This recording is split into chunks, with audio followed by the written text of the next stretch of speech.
বাচ্চাদের জন্য একটু নাস্তা বানাচ্ছি বিকালে। আসলে ওদের অনেক খিদা লাগে বিকাল টাইমটায়। এরকমভাবে বানাবো, এরকমভাবে কেউ খাইছে কিনা আমি জানি না।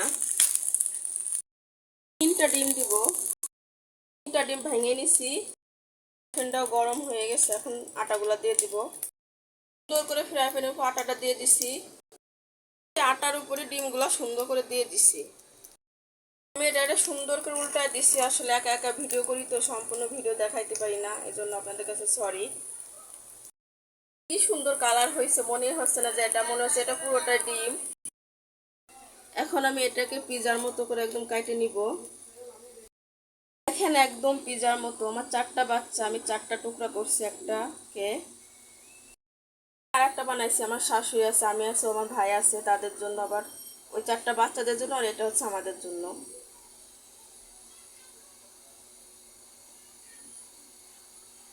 ক্যামেরা বন্ধ হচ্ছে না, আল্লাহ জানে কি হয়েছে। খারাপ। খারাপ হয়েছে? মজা হয় নাই? আমরা প্রতিবারই অনেক মজা। আমরা অনেক শাশুড়ি খাচ্ছে, কেমন হয়েছে মা? অনেক মজা হয়েছে, অনেক মজা হয়েছে।